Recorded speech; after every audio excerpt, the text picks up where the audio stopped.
Više stotina građana koji se protive rudniku litijuma kompanije Rio Tinto održalo je protest ispred Skupštine grada Loznica zbog otkazivanja sjednice na kojoj je ponovo trebalo da se razmatra prostorni plan grada.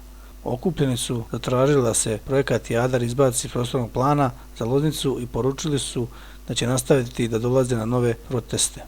Do ove vanredne sjednice koja je otkazana kasno sinoć trebalo da dođe na osnovu građanske inicijative koje zahtevaju da se izbaci prostorni plan za područje posebne namene Jadar iz prostornog plana grada, čime je rudnik zvanično ušao u jedan dokument. Takav prostorni plan usvojen je u julu ove godine.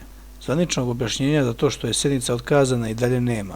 Pojedini odbornici iz grupe građana Smelo rekli su našoj reporterki da nisu još dobili obrazloženje zašto je otkazana sjednica i dodali da ih je sinoć pozvala i sjednicu otkazala ženska osoba koja se predstavila kao ovlašćeno lice iz Skupštine grada, ali nije rekla svoje ime i prezime. Naša reporterka prenosi da je deo okupljenih odbornika danas ušao u zgradu Skupštine, da ih je prvo obezbeđenje zaustavilo pa onda pustilo, ali da je sala bila zaključana. Odbornici su kako su ušli u zgradu rekli da su došli da rade svoj posao, ali se niko drugi sem njih nije pojavio.